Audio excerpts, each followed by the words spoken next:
Burrise.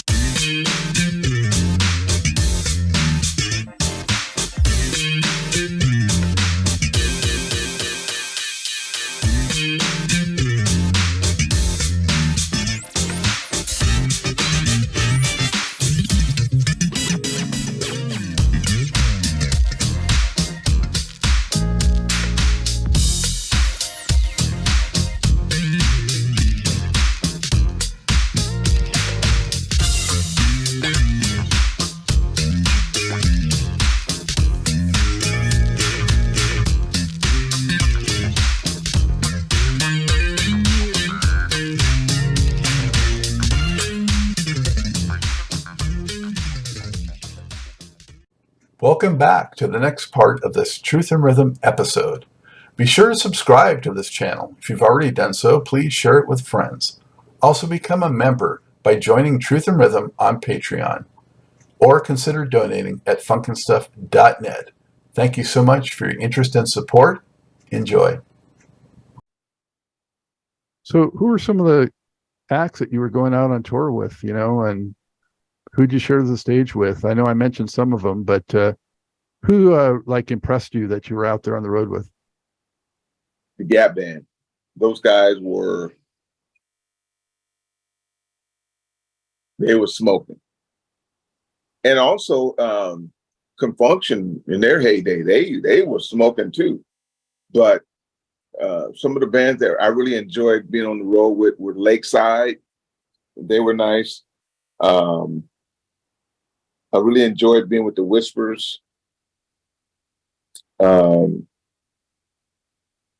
We did a show with George Benson, but it was like a festival. We also did show with we did so many shows. I'm trying to think of the ones that really impressed me the most. But as far as band wise, the Gap Band, I would have to say those guys were smoking all the time. When we played with them, we had to come with our A game. Don't get on the stage if you ain't got it together, because they were going to smoke you, and that's what I enjoyed about them, because they were hot. Yes. So I would say between them and Earth, Wind and Fire were the two bands that when we were on the road, you better come ready to perform. Because if you don't, you're not going to be remembered. So anytime we would rehearse. When we knew we were going out with these guys, we wanted to make sure that we had our A game on. So we did. You feel, AD, like you ever made whoever followed you a little bit nervous? Yes, I was going to say that. I know we did quite a few times, because in our heyday, our horn section, oh my goodness. We had one of the best horn sections in our heyday, and everybody knew that. They knew that we came, their horns better be smacking, because ours was going to be smacking, because we was doing our job. So, yeah, I feel good about that. We got a chance to smoke a couple of people in our day. Friendly competition, yeah. Yeah, but we got smoked a couple of times, too. I'll say that. Makes you all the better the next time, right? That's right. Go back to the woodshed. Were there one or two shows that stand out in your mind, like they were especially unforgettable? Maybe something good happened, something bad happened, something unexpected happened? There was one show, and I don't think it was really a big thing, but we were doing a show with the Whispers, and we had finished our show. The Whispers came on, and the guy who had designed our uniforms was homosexual. Back then, it was kind of like weird for some, it wasn't out there that much. And I guess he decided he wanted to go and do his own personal show when the Whispers was on. And he came out in a whole, like dressed as a woman, and the Whispers were right in the middle of their show, and he came out and right in front of them and started dancing And I mean, they didn't know what to do. That was the funniest thing I've seen. I think that was it. How long did he last on the stage? It didn't last long because the security guy came and got him off. But he got yet to be seen at least 2 or 3 minutes, and everybody was just like blown away. It was crazy. Even the Whispers, Scotty and his brother, they was like, "What was that?" You know, after the end of the show, we was all laughing about it. But I would say that was the strangest thing, you know, that I remember in any of our shows. Other than that, everything was pretty normal. So you got the extreme there and everything else normal. Yeah. I wish I would have known that when I had them on the show. I would have brought that up. Wow. Yeah. So AD, when Superheroes came out, I'm sure you had aspirations of topping the charts and dominating radio and whatever. Why do you think it didn't, you know, get to a level of like a Cameo or a Confunction at that time? That's a good question. You know, I really don't know how to answer that, because when we, you know, not recently, but back then we was wondering, like, why isn't our music doing this or doing that? But I will tell you this, something that we do know for sure. After we left Prelude, we were blackballed.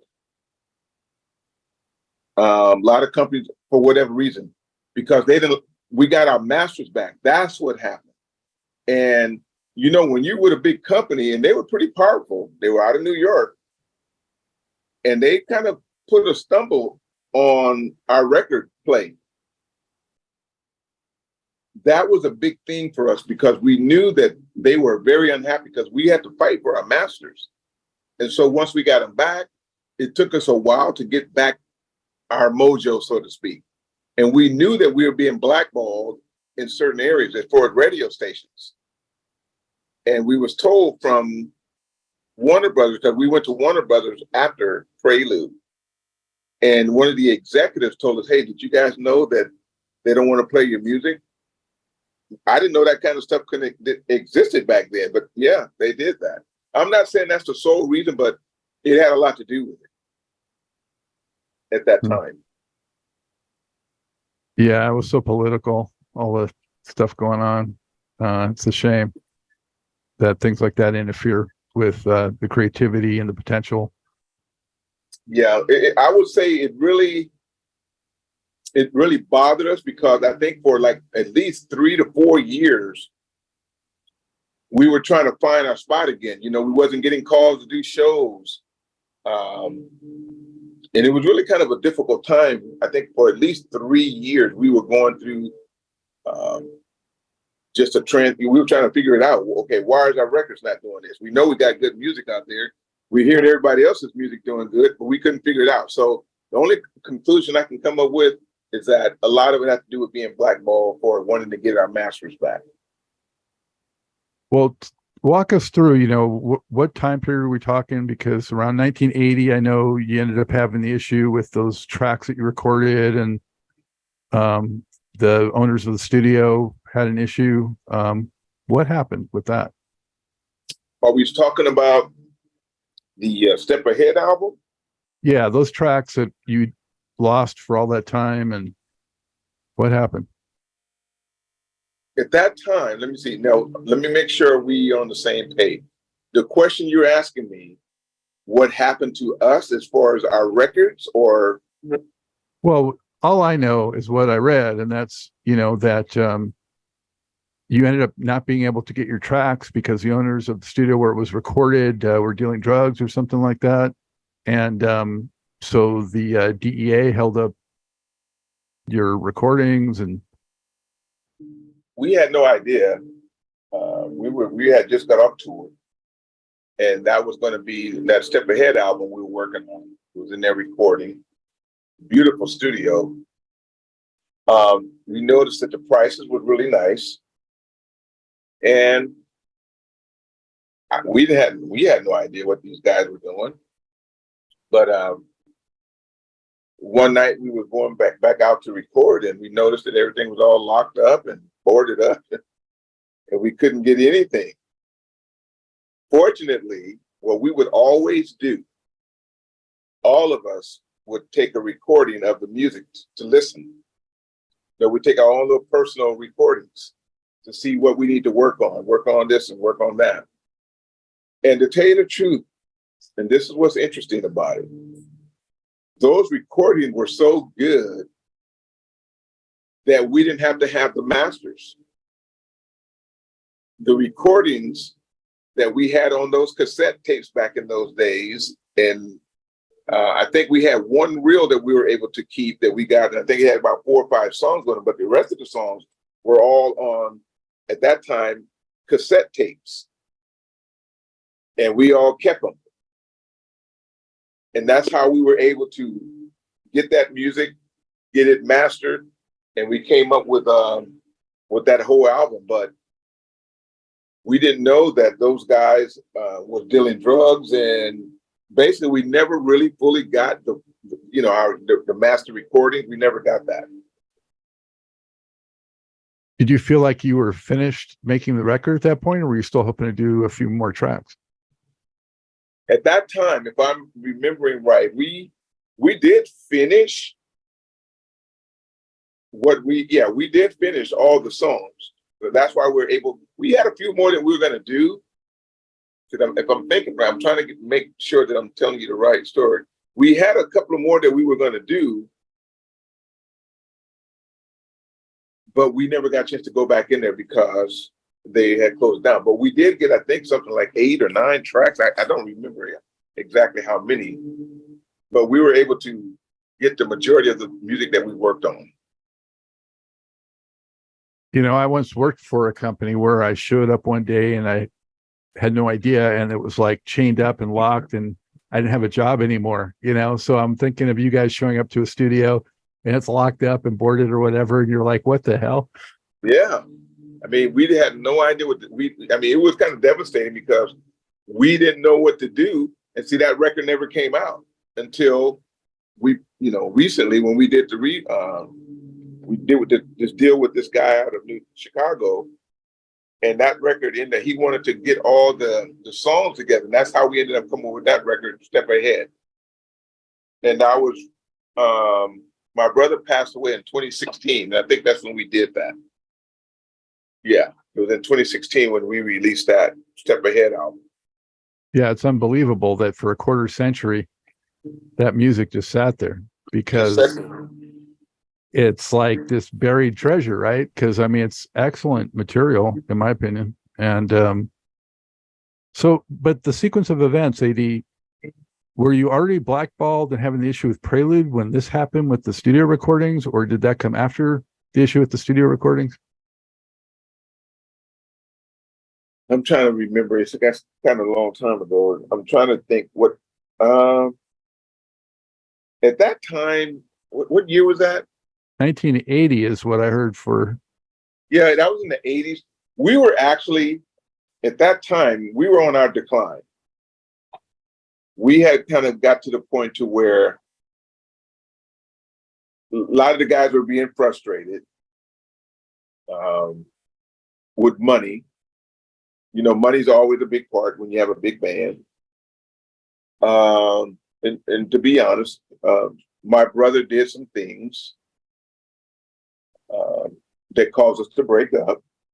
You know, you can put that on record or leave it off, but it's the truth. And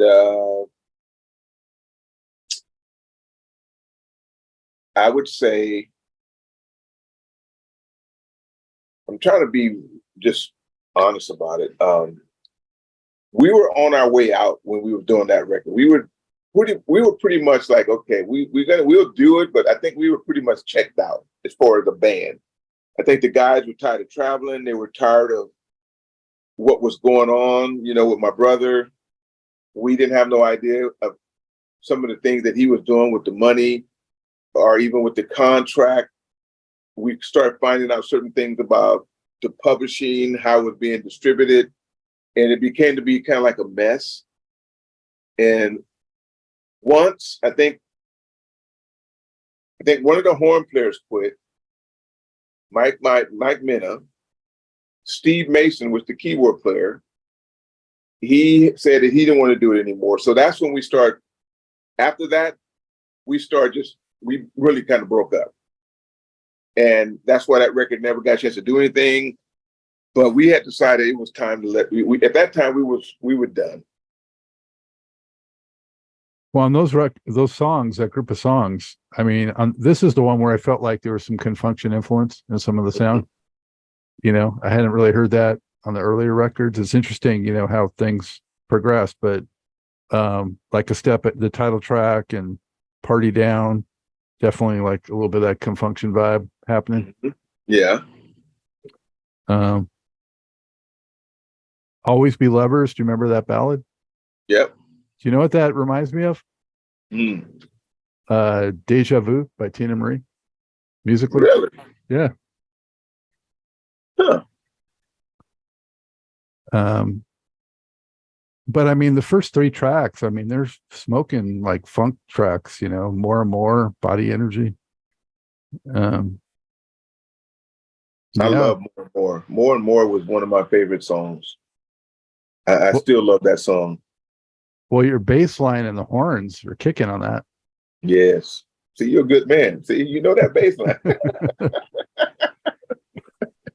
Well, Yeah. look, it's the one song I don't know if you can see it. It's the one song I've circled is that one. It was More and More? Yeah. Oh my God. See, I know, hey, that is one of my favorite songs. And I wrote that song. But it's just something about the groove of it. You know, I can just sit here and just start thinking about it and start moving. Yeah, it had a good groove to it. Yeah. Yeah.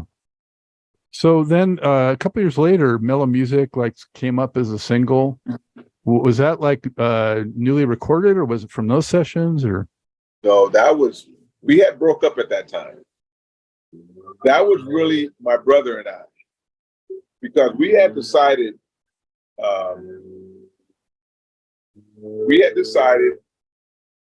that we weren't going to get together again. So what he was going to do, he was going to go ahead and go out on his own. Okay. Because he had the voice, and he asked me, would I want to be a part of it? Well, at that time, I was getting ready to move. I was married, but I was getting ready to go through a divorce. And I just told him, hey man, I'm getting ready to get up out of Stockton. And so I moved here, and I started a jazz group called Analysis. And see, that's what a lot of people don't know. Well, a lot of people do know, but they don't know it's me, AD, from Night Creation. If you go and look at the smooth jazz chart, there's a group called Analysis. That was me. And we had 3 records, and we had top 10 on smooth jazz. So I'm very happy to say that I was able to have hit records in the R&B. And then when I started my jazz group, which is called Analysis, we had 3 hit records in the smooth jazz charts. You know, I did a couple of songs with Jeff Lorber. He's on one. And I have a record coming out with Analysis again this year. And he's on one of the songs. And so I'm going to do Mellow Music. I re-recorded that song. That's going to be released on Night Creation at the beginning of the year. That's going to be the single from Full Circle. And that came out. That was going to originally be just my brother and I, but he got sick. And so we just put the record out there. And Mellow Music, to tell you the truth, Mellow Music blew up. You can try to find that single right now, because I was investigating, because a collector called me the other day. He said, hey, I'm trying to find Mellow Music, and I'm willing to pay $3,000 for it. I said, I just happen to have a case of them right here, right? I said, are you serious? He said, yeah, I can't find it anywhere. And so what I did, I said, don't worry about that. What I did is I sent him a copy, because I still have some of the singles, and I just sent him a copy for free because he was a true diehard fan. Yes, don't worry about that. But yeah, I mean, people still trying to find that one. But Mellow Music really was a big song for us as well. but a lot of people didn't know it. It's a cool track. I'm glad you're reviving it. Yes, I'll send that to you so you can hear it. Excellent. Yeah. And then I know in like 86, you did a EP on Track Records, was it? Love Crime? Love Crime. Like Yes. four songs. Hmm. And wasn't that the same label that the Ohio Players ended up on in the late 80s? I think, let's see, what was that record under? Was that under Heel Tack or what? No, that was our label. Wasn't it called was Tracks though? That was called Right Track Records. Right. My Track. brother, yeah, my brother came up, that was his label, Right Track Records. And if you notice, Bubblegum came out under Right Track Records. That was the first label that was our own record label. Okay. Yeah, that was our label. The Love Crime had you guys definitely moving into the electro funk of the 80s. Yeah. Yep, it sure did. And I wish you could have did better, but I'll say this. In Europe, to this day, that's the song in the EP that they're trying to find is Love Crime. I don't know why, but yeah. I have a friend who's one of the deepest record collectors I've ever met. He's actually in the UK, and he loves Ninth Creation also. And he's had a heck of a time finding a lot of your guys' records over there. I never really asked you when we were on that, what was the Soul Train experience like for you? Ooh. Well, I would say that was a really nice experience because I was at that time, I was still, I think I had just graduated. So I was a kid. You thinking, getting picked up in the limousine, going to Soul Train, Don Cornelius and all of that. I thought I was on top of the world. But that was a great experience. At that time, we was on with Lenny Williams at that time. And it was a great experience. At that time, we were with Sussex Records, which was owned by Bill Withers. That's how we got that, because Skin It Back, our first single was with Bill Withers' label, which was Sussex Records. Did you ever get to meet him? Oh yeah, many times. Yeah. Wow. Yeah. Yeah. Seemed like a nice guy. Oh my goodness, he was a treasure. He had some demons. Because his first wife, she was an actress. I forget her name. And they had a pretty rough marriage, but she was beautiful. If I could remember her name, you would know what I'm talking about. But they divorced. But other than that, when he remarried, he had his children. And Bill was the type of guy, he did not want any fame. He didn't want any of that. And, talking to him, the songs that he was writing, he never thought his songs were going to be anything. And all of his songs to this day are legendary songs, and they will never go away. Lovely Day, I think, and it's been re-recorded so many times, I can't even count. So many movies, and it's just incredible how much they use that. Yeah. Yeah. So he was a nice guy. We had a great relationship. We only stayed with that label for that one single. Yeah. And the guy who brought us to Bill Withers was the godfather of LA, which is remember this. Parents Haven't? Clarence, there you go. We would be at his house. We was at his house every weekend, my brother and I. Clarence Avon. He's one who got us introduced us to Bill Withers. And him and my brother were very good friends. And he got us with he got us with Heel Tack Records also, because they were based out of Los Angeles after we left Sussex.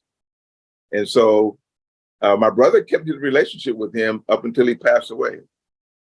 But yeah, that's how we got to meet Bill Withers, was through Clarence Avon. Do you think, AD, if you have gotten just out of the gate, on a major and had more consistency in your record label situation, that would have helped you get over more? Oh, yeah, without a doubt. Yeah, without a doubt. think maybe just if you would have had a manager that could have helped you do that or something? Because I'm wondering why some bands, go that path, and then others just kind of jump around and do independence. And I will say this to you. When I go back and look at our history, and like I said, I love my brother. We had a rough upbringing, so that's why I'm so close to him. But my brother was hands-on. If he thought somebody else was going to get it, he didn't want him to have it. So I will say this. My brother held us back from a lot of things because of him. We got burned a couple of times, and so he was very cautious of what we did next, and he didn't trust managers and stuff. So he wanted to manage, which we always would tell him, JD, we got to have some better management. We would always tell him that. But my brother was stubborn, and I would say to truthfully, he held us back. it's ironic. It's ironic because he got you to do your own songs, but then he held you back. My brother was an egomaniac. He didn't want no one else to have control. And I'll share this with you. Even when he was dying, he was trying to get his daughter to take the whole library of Night Creation before he died. And to this day, my niece and I, we don't even really speak because of that. Because it was wrong, and she know it was wrong. But you live and you forgive. That's where I am. I love my brother, but I would say a lot of the downfall was because of my brother. And I hate to say that, but it's the truth. Well, that truth clarifies, brings clarity, helps make more sense. Yeah. Seeing what happened from the outside. So yeah, appreciate it. How would you describe the Ninth Creation sound and what made it distinctive? I really believe that Ninth Creation, we did have our own distinct sound. We did have our own sound. I think we had a mixture of different bands that we put together, but when you listen to Ninth Creation, I don't think there's no other bands that really sound like Ninth Creation. I've been told that over and over and over. We did have our own sound. I believe that. So in saying that, what do you think might be a couple of signature elements of that? You mean by our songs? Which song would you think is that what you're asking? Of the sound? Like, for example, if you ask me what's unique about Ninth Creation, one thing I would say for sure is the vocals were unique and distinctive. I don't think anyone quite sounded like those vocals. So what are a few things that stand out to you that kind of make the Ninth Creation sound? I would say vocals is definitely one. My brother's voice was very unique. He had a very unique voice. But I also would say a lot of our bass lines, and even if I wasn't a bass player, I would listen to them and I would say, man, they got their rhythm section was really kind of different. So I don't know, maybe vocals, and I would say bass lines. And I don't want to say that because it's me. But if I really being honest with you, if I listen to Night Creation music, I would say vocals, because a lot of bands had horns, right? Yep. But I think our rhythm section, starting with the bass, was different from a lot of other groups. That's what I would separate it from other groups, if that makes sense. Yeah, fair enough. What about funk in general? What does it mean to you? Obviously you guys did a lot of funky music.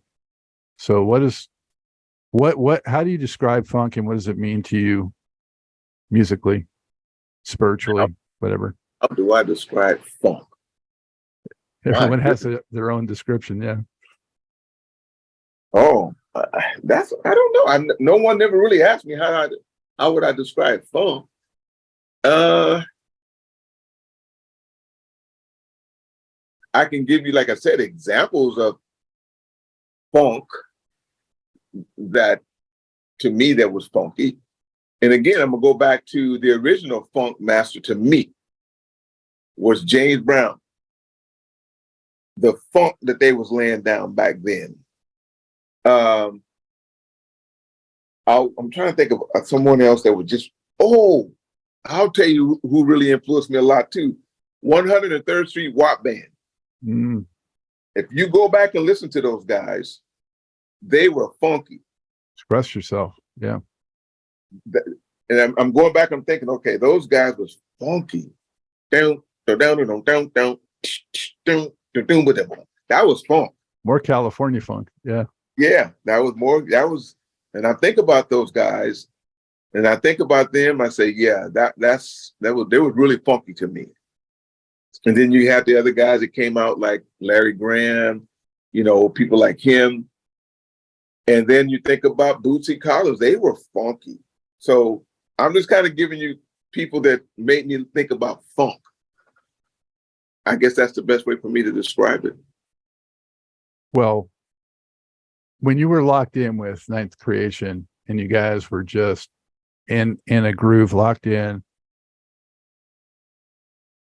did you go to a different place? Would it take you somewhere? I mean, did it have like a out of body experience kind of thing, or were you just really, was it, how conscious was it? I mean, what was it like when you guys were just vibing?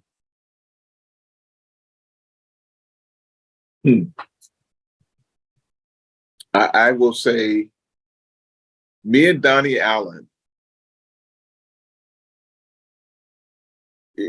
sometimes you did come out of that. You come out of it. It's hard to explain. For me, it is when you get so deep into like the drummer and the bass player. And if you listen to Donnie Ray, he used to love Garibaldi. He loved Garibaldi. If you listen to his playing, he was influenced by Garibaldi. I wasn't influenced by a Jocko who played bass. I was influenced by AD and just my own style. And that's one thing. I think I have my own style of playing. I've been told that again over and over and over and over. I think I'm getting off track here. I'm trying to remember. About the vibe, about you locking in with the drummer and what it felt like when you just went with it. A few times I'll say this. I'm trying to think of a song that really took me into another world. And more when we would play that live, for some reason, it would just take me into another place because we had it arranged to where we would just have the music going with no vocals or nothing, just grooving. And that's one song to this day that really made me, took me, you just get to playing it and you just say, hey, and it's nothing complicated about it. Don't, but it's just the drum solid beat. And that's that funk with the bass. It takes you, and if you get into that groove, you're going somewhere else. Your mind is in a whole nother place. So that's my experience and I've experienced that with more than just, a couple of songs. When you get in that groove with a drummer, you do go in another place. You don't even listen to the vocals. You're locked in to what he's doing, and he's locked into what I'm doing, and you barely hear what the vocals are doing because you're so locked in. I don't know if that makes sense to you, but for me, I'm just locked into the drummer when I'm really deep into it. It's me and the drummer. Yeah, I mean, the point is, AD, I think you have to be able to get to that place to really make it happen and have that feel and have the audience really connect with it. Yeah, I agree. And you mentioned Garibaldi.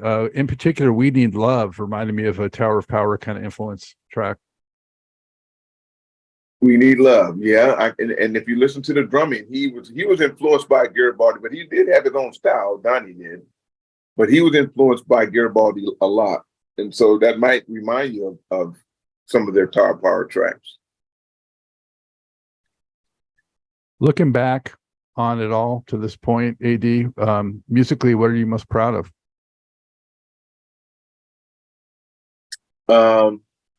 That I'm still able to do this at 70 years old.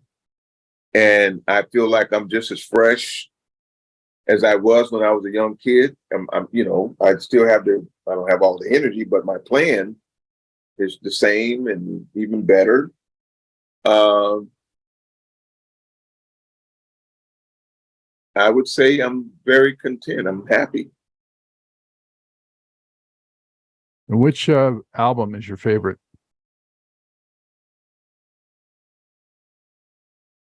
Bubblegum. First one. Yeah, because that one is special. How we recorded it, the time we spent recording it, and going back and listen to some of those tracks, like you mentioned, Suburban Blue, Quit It. And then if you really listen to those songs, when you were talking about locked in, we were locked in. We were, especially Suburban Blue, Quit It. You listen to Quit It. We were locked in, and we only those songs. To tell you the truth, we didn't practice on those songs a lot. We wrote them, went into the studio. We wrote them, went into the studio. So it wasn't like we practiced them. We would practice when we were playing them. Those songs that you're hearing, all those songs were recorded in one take. That's one thing I can say I'm very proud of. We didn't go to back and forth. Okay, let's start it again. No, we Quit It, Fall in Love. I think Fall in Love was about one that we had to go back because it's a ballad. Okay, but all those ones that you mentioned, Suburban Blue, and all, we practiced, went to the studio, and recorded them. We were locked in. If you want to say locked in, we were locked in. Yeah, I guess you got all the bugs out, if you will, like at Sussex or wherever. By then, you were ready to really lay it down. We were ready to go. Yep, we were. We're not done. We got one more for them, and that will be the final record. The Full Circle is the final record, and wherever it go, it go. I'm not looking at trying to make a blast. I just want people to remember Ninth Creation. That's the reason why I did it. It's really a farewell album. That's where I'm looking at it. Now, is it going to be an EP or an album, would you say? I think it's going to be an EP. I'm still contemplating on that, but right now I'm just going to do it as an EP. And I think that's enough. Are there any more full or parts of Ninth Creation tracks that have been left someplace? We have some. I haven't been able to locate them because I know my brother had some, and there were some tracks that my brother and I did together that we were going to come out with, and it was going to still be under Ninth Creation because we were Ninth Creation. And those, I would say there's at least about 6 or 7 songs that I haven't been able to relocate since he passed away. And one day I'm going to go to his home and, with his wife, and we're going to go through it because I know there's about 5 tracks that's still there. And if I find them, I'll re-release them. From 70s or 80s or 70s. Yep. And then some from the 80s. So there's about 5 from the 70s, and I know there's at least 4 from the 80s when we were doing that Love Crime album. Yeah. Cool. So you said you might do some shows? Ninth Creation? Yeah. 2024. I don't know, they've been trying to get us to go to Europe since last year. We were going to go prior to COVID, but COVID came, so that squashed everything. But I do plan to go overseas one more time with Ninth Creation, and that'll be it.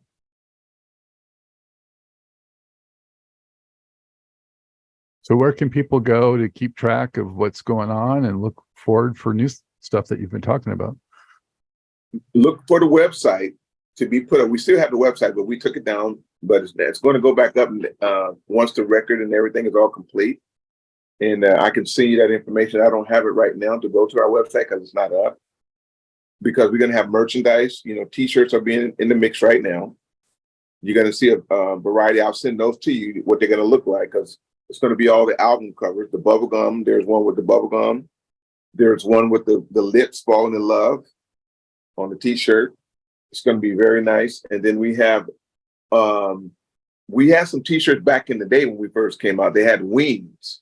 It had Ninth Creation. We having those redone. So September, the website will be back up. The music, some of our music, they'll be able to purchase music again from Ninth Creation if they want to get the old music. That's going to be available because I got all the rights back. So I'm going to re-release the albums again. And if they would like to purchase, they'll be able to purchase them online. I'm not going to put them in stores. Just everything is going to be online. And all the merchandise.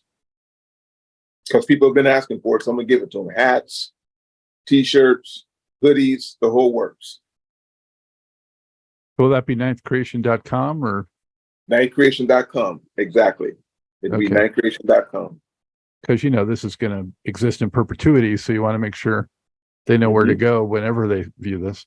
Yeah. And that's been in, the people are working on it now. The people that we have working for us, they're working on it now. Hopefully it'll be finished by September. Once it's complete, the website will go back up and all the information to, you know, like if we doing some tours or show dates, it'll be all posted. Everything will be posted the way it should be. Outstanding. As I feel like my timing was good the way it's coming back, you know? Yeah, I feel it. I'm so happy that you contacted me, and this has been a pleasure to be able to talk with someone that really know Ninth Creation music. It really feels good for me to know that someone's still out there that love our music. Yeah. Well, thank you so much for bringing it to the people and for continuing to represent it and keep it alive, you know? Well, I certainly hope that we're able to stay in contact so I can keep you up to date on everything that we're doing. Yeah, well, I will definitely keep you posted on what we're doing. Right now, like I said, website and the music being re-released again, that's the main focus, and the merchandise. And then the show things, I'll let that, you know, materialize accordingly. Okay. Well, good luck on all of that. And, you know, I'm glad you're in good health, man. It's good to see, you know, as I do this show, you know, it's just, it's hard to take when, you know, we keep losing so many fantastic artists from, you know, in the peak period of funk and R&B from the 70s and 80s and early 80s, but 70s especially. I mean, and I try to get to as many as I can, and sometimes there's those that I'm almost about to have on and they don't make it, you know, like your sax player that they just lost. So, yeah. Well, it's a pleasure, and I want you to know that I'm really, really grateful that you reached out to me and that we were able to do this. And I hope to see you soon. And I'm going to definitely send you some music. All righty. Appreciate it. Hey, pleasure. Take care, Eddie. You too. Okay. Bye. Bye-bye. I hope you enjoyed this episode of Truth in Rhythm. A big thank you goes out to our guest as well as to you, the viewer and listener. Also, much gratitude to Pleasure for supplying the show's funky opening and closing music. As a reminder, you can always access the complete list of linked shows by episode at funkandstuff.net. I urge you to support this program and receive the extra benefits along with that by subscribing to the Funk and Stuff channel on YouTube and sharing it with funk, R&B, and jazz lovers, joining Truth and Rhythm's membership program at Patreon, submitting a donation at funkandstuff.net, buying Everything is on the One, the First Guide to Funk book at Amazon, shopping at the Funky Things store for cool merchandise at funkandstuff.net, and linking through funkandstuff.net for all of your Amazon purchases. In addition, if you're an artist or anyone seeking proven, results-oriented professional marketing, PR, writing, or editing consultation or production, check out the media services section at funkandstuff.net. Also, I encourage you to drop me a line at scottg@funkandstuff.net. I love the feedback, suggestions, guest requests, appearance and sponsorship inquiries, and just talking about my favorite subject, groove-based music. For now, and as always, this is Scott Dr. GX Goldfine saying, keep on vibing to the rhythm of the one.